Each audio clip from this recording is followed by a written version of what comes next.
Putting hospitality first should be at the forefront of all of our businesses. Raise your hand if you're in this room and that's not something that you want. You know, I might be doing some things good, but I'm not doing them great. How can we be great as an organization? How can we be great as a rep group? How can we be great as manufacturers? And if we can do those things, make you feel seen, make you feel known, value you, even on the littlest details, it goes a long way to establishing that rapport. Thank you for joining us. We are the members of MAFSI's podcast, The Good, the Bad, and the Foodservice Industry. Thank you for being here. We want this to be an interactive session. So I will start first and foremost by introducing myself. I'm Chris Jeans with WD College Company from Toronto, Canada. I'm Sean Gallagher with the Schmidt-Wilson Group. Mike Colligan, High Sabatino Associates, MAFSI Region 5. And we're really glad to be here, and apparently we have to question the other options at 10:45 because we have a pretty big crowd in here. So thank you for being here. And the notion of today's topic is a discussion around a book that was written and published last year by Will Guidara. And Will was the general manager of a restaurant called 11 Madison Park. And the book itself is called Unreasonable Hospitality. And it reads like a series of memorable quotes and things that we can all bring to our businesses, our lives. And it's told from a perspective that all of us as food service professionals understand. The restaurant and the space in a restaurant can be made memorable by the experience you have and by the hospitality that you receive in that space. And I think we as individuals and businesses, MAFSI members, reps, manufacturers, all have the opportunity to do the same.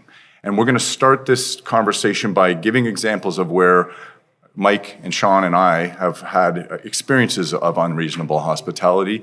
We will, at some point, I know a lot of you in this room, and I'm not afraid to pick people out, ask people to, we'll leave it. Everyone's going to run now. To speak to experiences that you've had as well. And then we'll come back to things that Will talks about in the book. We highly recommend that you do read this. It is a very engaging and fast read. We have one copy here for the person that gives us the best example of unreasonable hospitality that they've received in the past. And so I am going to shuffle it down to Mike Colligan to give us an experience that he's had. Well, again, thank you so much for coming out. Before I give that, I did want to read this. On the back of the book, Questlove comments on the book. He says, in dining rooms, in conference rooms, and in all corners of hospitality, Will Guidara has made a career out of going above and beyond, giving people what they want, even when they don't know they want it. This book puts his story and more than a few of his trade secrets in your hands, in our hands. So for me, it's personal. It's a weird thing that happened a number of years ago, and I was reflecting on this, thinking about where it came from, and it honestly came out of one of our speakers, probably 2 conferences ago, talked about making it personal, gratitude.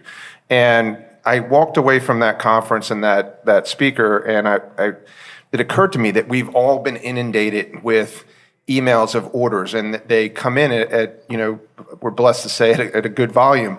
But when they come in that email, at best, they seem to hope for an acknowledgement from the factory. Say, hey, we received your order, thank you so much, or can you check your pricing? Your pricing might be wrong on this, or you may not have taken the correct discount. But what I did was, personally, for me, I like, all right, I like this gratitude idea. It's a big part of my life and who I am. So I took an email and I started responding to every email personally, not just, hey, thanks for your order, but hey, Joe, I really appreciate your order for product X, factory Y. It means a lot to us that you trust us with your business. And I didn't really think much of it.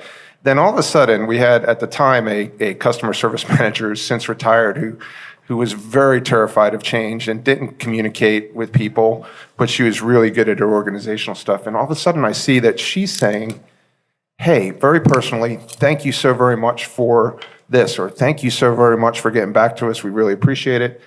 Then, and I never dictated that anybody do any of this. Then I saw customer service and quotes start to do the same thing.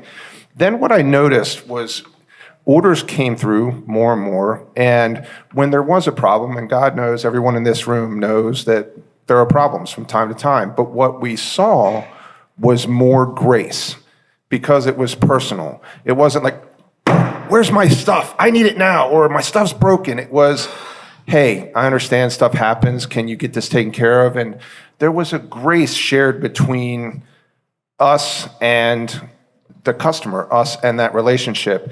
And I think it comes deeply out of personal and customer service today for us. We had this conversation. I loved it when I got it back at me.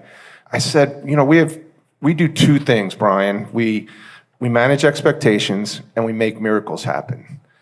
We work hard for the miracles. We want to make sure that the customer's happy, customer gets what they want, they overcome the objections and the problems they had with service or with a manufacturer shipping late or us maybe entering an order wrong.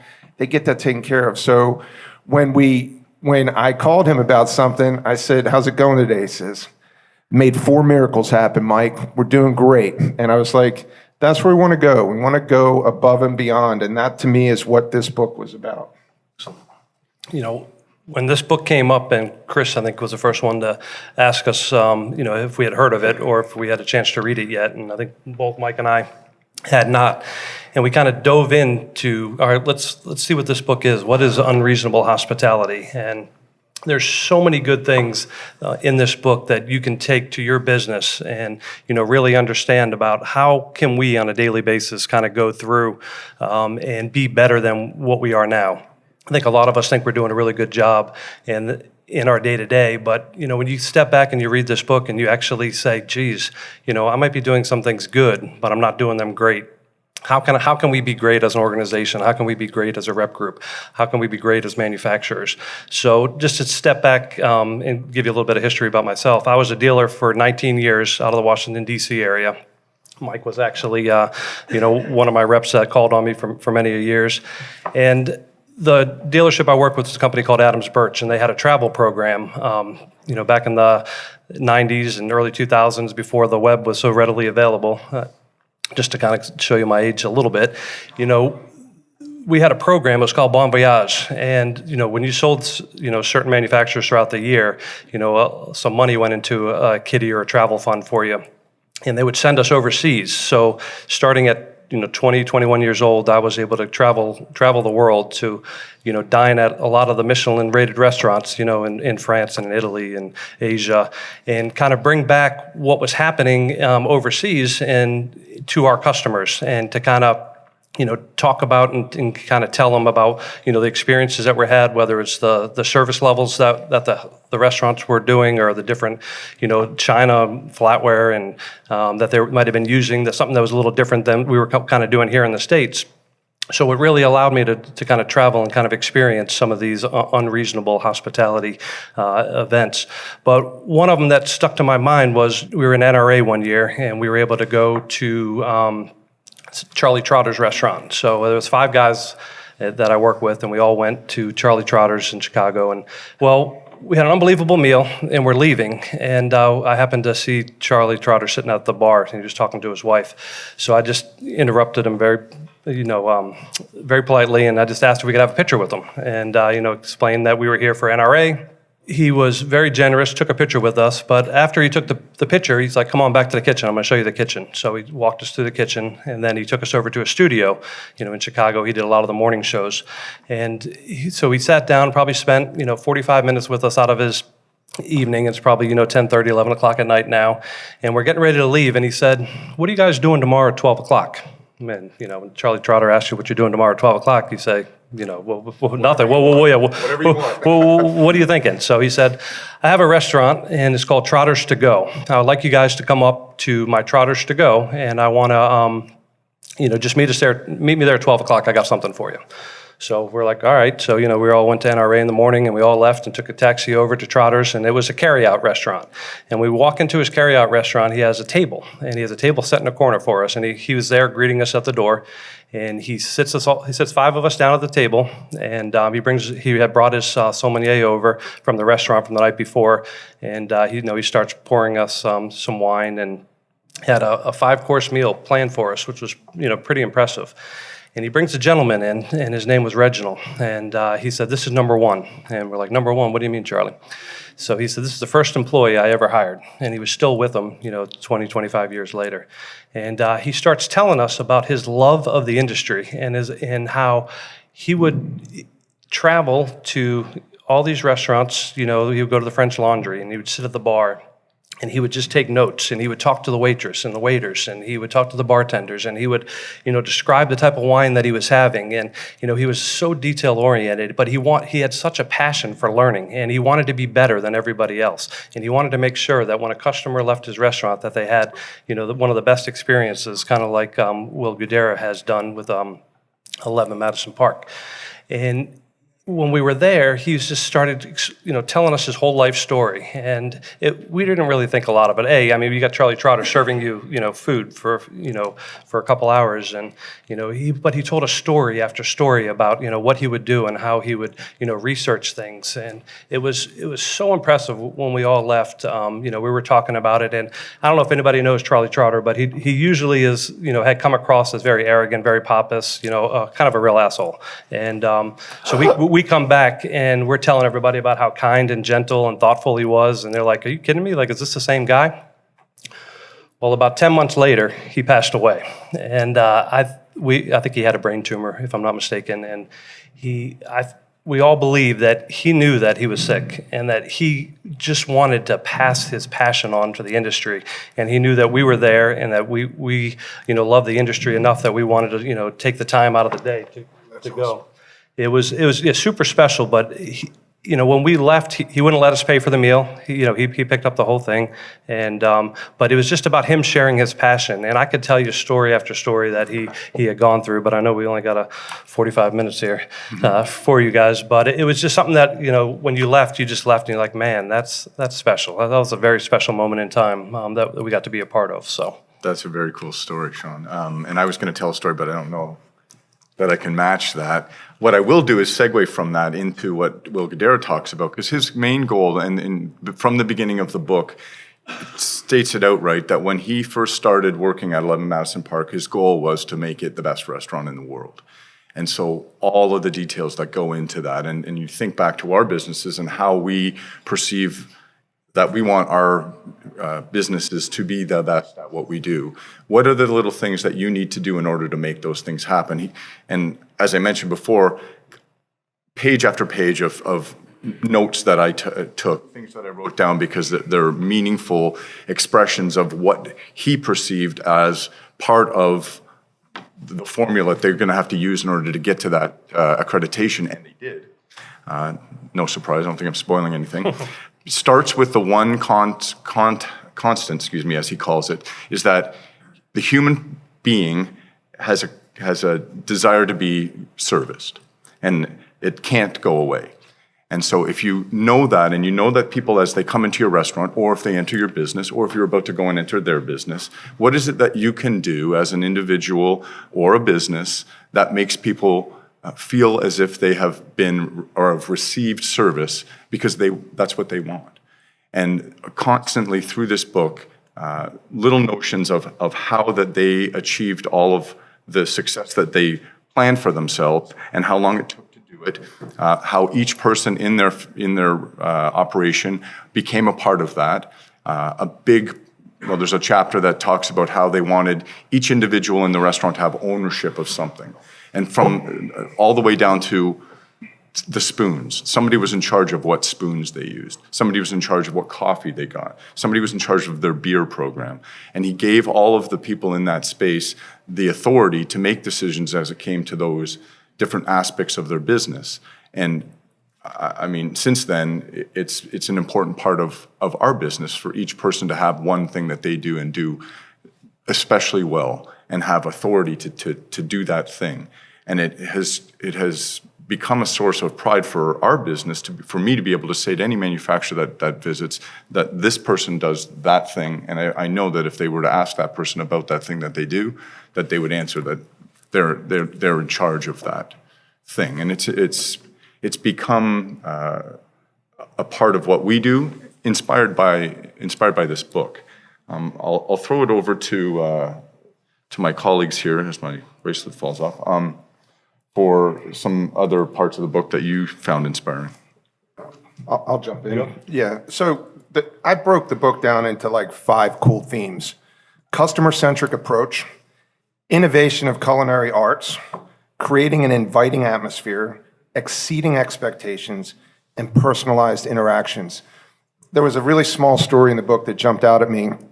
They had these clients come in.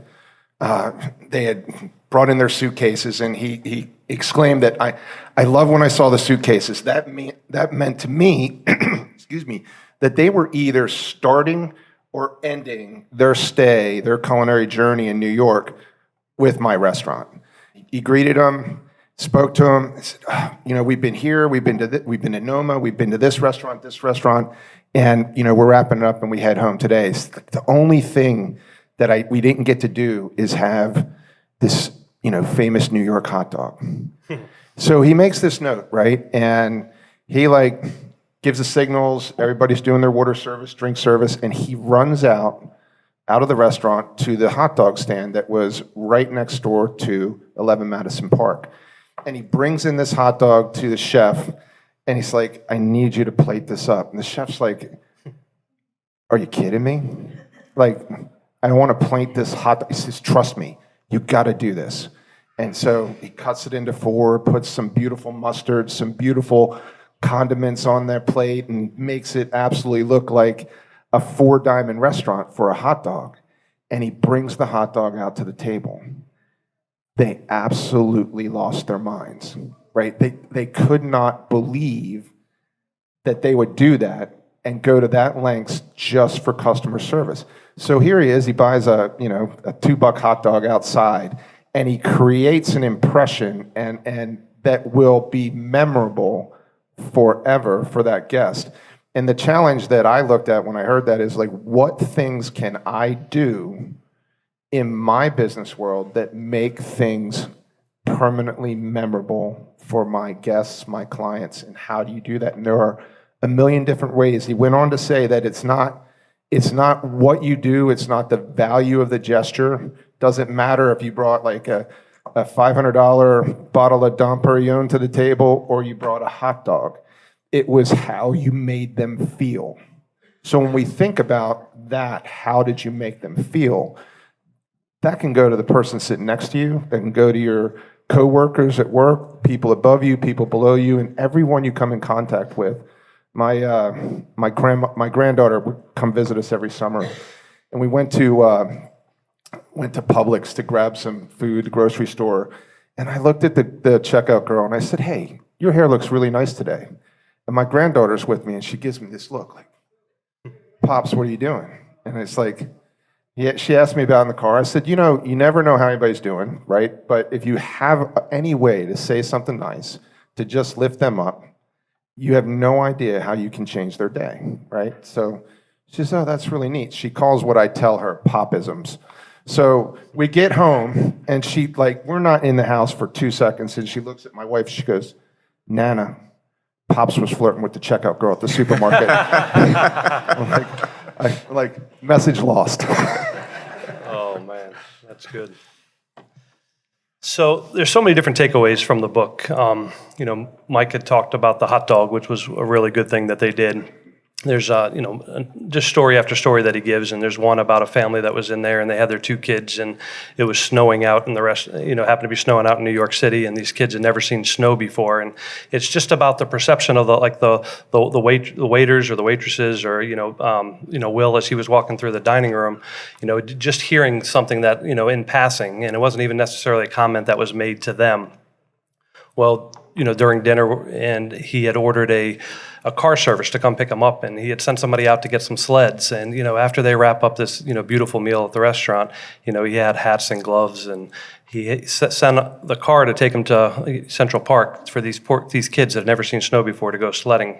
It just blew the parents' mind, and it blew their experience. And, we're all in the business of making our customers have a positive experience through the interactions that they have with us, whether it's as a rep with our manufacturers or our dealers or the end users that we're with, and hearing example after example after example of just the little things that they did in a restaurant and all the touch points that they have throughout the day, it really made me step back and think, all right, throughout my course of my week or my days, how many different interactions do I have with an end user or a dealer that we're talking to, or a purchasing agent, or a manufacturer, and what can we do to make sure that we're being the best possible, and we're putting the best solutions out there, and that that we're beating, and Mike's my competitor, but how am I going to beat Mike, right? With all the dealers that we're working on, and Not happening. as we're here, and what can we do differently? And Mike and I are we're friends, and we brainstorm and we talk, and we each like to see each other succeed. I think this whole industry is a relationship selling industry, so and I think that's what we're kind of born on here is. All the relationships, and it just goes to show you that we can do a lot more than I think that we're doing now, and it was really eye-opening. Yeah, no question. And I think the notion of us being in the hospitality business means that putting hospitality first should be at the forefront of all of our businesses. Rep, manufacturer, dealer, consultant, any of the service agents, anybody in this industry really needs to use that as a bit of a mantra. And Nick Cribb, who participated with us on our last podcast, he told... He appreciates when their company makes errors because that gives him a chance to be hospitable beyond what anybody expects. The opportunity to solve something that has gone wrong gives you an endless list of things that you can do as a business owner or even as a person to make that individual who's had the bad experience feel better. Funny, these two gentlemen are competitors, and I was talking to another one of their competitors yesterday, Colin Squire, a good friend, and I introduced the idea that this podcast was going to be about this book, and we started talking, and I asked him if there's anything that he does in particular that he feels is unreasonable hospitality.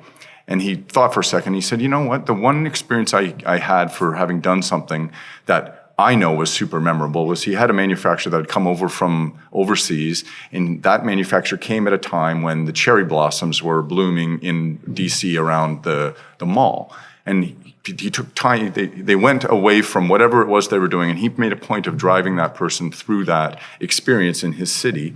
And he said that it was almost like that person didn't remember anything else they did on that trip. He was so thankful that he had the opportunity to see that. And it doesn't happen, I mean, you gentlemen know better, like one time a year. Small window. Yeah, and so like little things like that in our businesses that we can do to either show off the city that you live in or just make somebody feel welcome in a way that they never expected. I offer that to you as something that we should all be striving to do. Maybe that's a good opportunity to see. Is there anybody that would love to share something like an experience that you either had as far as receiving hospitality that is of memory that you're willing to share, or where you've provided it and somebody has benefited from that?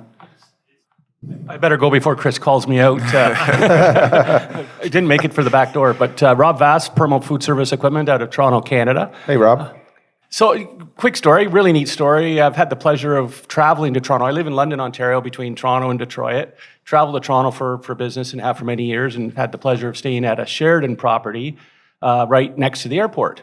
And been with Permul now for a short time, but often come to Toronto and stay at the airport. And so I've been going to that property now for many years. Got to know the manager and the executive chef. I've done some work with the chef over time at a number of their properties throughout the Toronto market.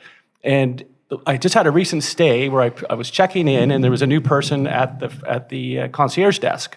And I've gotten to know most of the folks there, but this was a brand new person. Could tell they were still learning because they had to kind of scramble around finding out where in the screen to look for information. And I checked in, and they said, "Oh, Mr. Vass, you've stayed here a lot." And I said, "Yeah, I've been coming here for many years. I have business in the area." Well, welcome back. And I thought, and then this young person went on to say, "Well, I see you like to stay on the top floor on the airport side. It happens to overlook the runways." And I'm a bit of an aviation geek. I like watching the planes coming and going. And so that detail was in my history, I guess. And she took it upon herself to welcome me, identify that, and then say, "Hey, I'm going to put you in that room because I understand you like to stay there." So the personalization, a new person starting in the industry, giving back. It was really cool and really, and I bumped into the general manager who used to be the executive chef on my checkout in the morning, had a nice chat with him and said, I got to tell you how great a job your new concierge person did last night when I checked in. That the extra attention to detail, the friendliness was really exceptional. And he truly appreciated that. And he sent me a note back later that day and just said, want to thank you for complimenting. I mentioned it to the head of the concierge team and to this young lady, and it just made their day.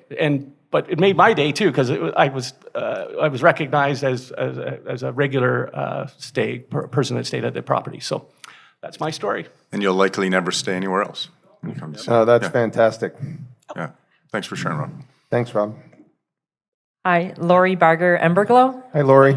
I'm going to go off of something Mike was saying. Trying this, haven't really perfected it yet, but working on trying to at least email or contact all the end users who are buying our products after the purchase and check out how everything is going. I don't always want to hear what they're telling me, but I'm really finding it's helping so much on getting the goodwill and getting that connection, because of course it went through a dealer and a rep and others, so they might not know who we are. But I find it so funny, I'm getting phone calls now from the owners because they feel like they know me. So I even got one yesterday afternoon going, hey, I need some help with this. But it's great because now they have a connection, so they'll remember us next time too. That's brilliant, and it speaks to what Chef Donatella talked about this morning, and introducing yourself to the people that are using the products and making yourself available. And it's a little detail that you're going to continue to do. I'll cite. You'll find this amusing because we're from this industry, but one of the things that they make certain happen in 11 Madison Park, or did when he was there, and one of the things that set them apart, smallest details like, if the plate's sitting on the table and people like us flip the plate to read what the brand is underneath, it's going to be on the right side up. The logo would be facing right, you. so you'd be able to read it right away. Like it was perfect so that you could read it right away. Because he said you would notice every 2 or 3 times a month people would flip the plates, and they made that a part of their daily. Every single table setting was set like that. They did. Hi, I'm Peyton from Philadelphia. Just also touching on what Mike said earlier about, going out of your way to, like, with your emails, your customers, they give you a little bit more grace. I come from the freight industry. I've only been in the food service industry for about 8 months now.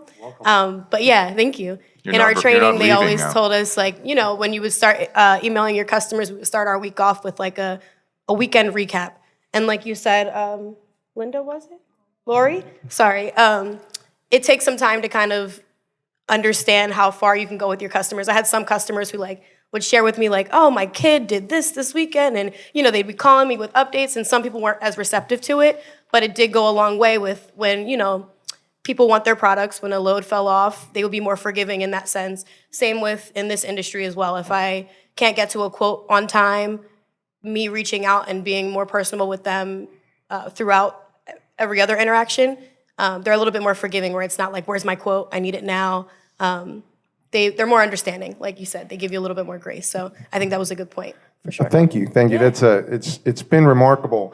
You kind of both touched on this, but one of the other, Christina Toby said he made an effort, and the success of his principles in this book was it made people feel welcome, accepted, appreciated, seen, and known.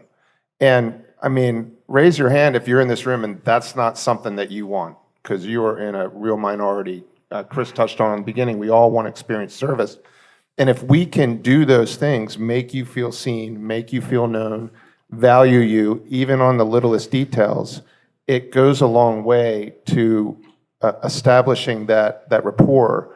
For me, the holy trinity of life is love, forgiveness, and gratitude. And if we share that love, we openly and graciously give forgiveness to others and ourselves, and we express gratitude for all the things that we have seen and unseen, that oozes out, and that creates a great personal connection for people. Hi, Chris Little. I'm from CLB Marketing in New York City. Hey, Chris. Hi. I had a recent experience that thought was very appropriate, but I was on a flight down to Florida with my girlfriend, and we had just had about 4 or 5 hours of delays, and we happened to have the seat next to one of the flight attendants, and so we got to talking and getting to know the person. And my girlfriend works in TV and film, so she was going into how she's been out of work for so long. So she really listened to us. And then as we walked off the plane, she gave me one of the snack boxes and a handwritten note. And I thought, I'll never forget that. And I thought about how I could take that back to what we do. Maybe it's a sample. Maybe that's what's your end game. But maybe it's a book or something after you talk to somebody and they give you, some of a bad experience they went through or something like that. So I just thought if I'll never forget it, maybe, I can pass that on in our business. Yeah, it's very true. Leaving an impression, and I mean, we all have logos, and it's a fun thing to watch some of our friends and see what they do with the branding that they have in their businesses. I'll cite something that happened recently, and I was like, damn, he took my idea. But a good friend of ours on the board, Garrett Red, just had a baby. He and his wife, I think 3 months ago, had a baby girl. And we're on a Teams call, and Garrett holds up his daughter, and she's wearing a Crane Foodservice onesie. I'm like, damn, that's too good. Yeah, that was great. Very, very, Garrett went on. So this is her favorite thing that she's wearing. And We can't get her out of it. Said, yeah. Just think about that simple thing. One more.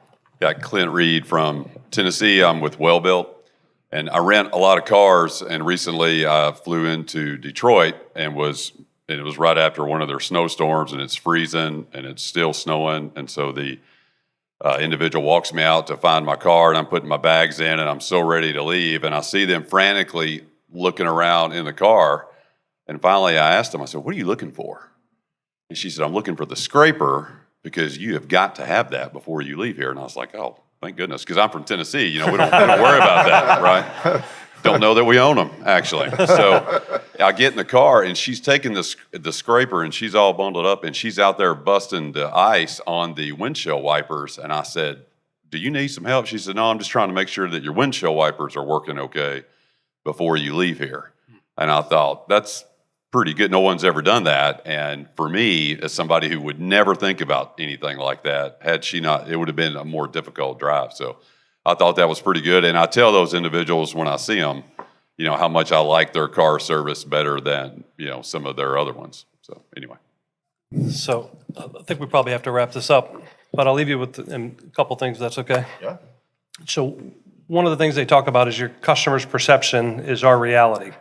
It's not always about being right, because being right is irrelevant at that time. We just wanted to say thank you for everybody coming out here and supporting us, and please watch for some of the future podcasts that are coming up. The one with Nip Crib is really good.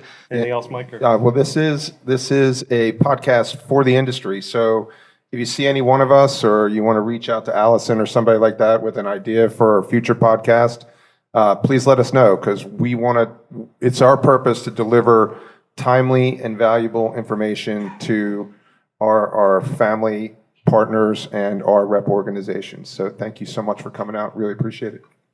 And we'll close by, I think you guys will agree with me, I think Lori is going to get the book for her story, because it related well to the conversation that was had this morning, and getting connected to end users in a meaningful and hospitable way.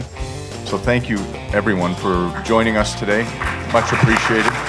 Thank you all so much.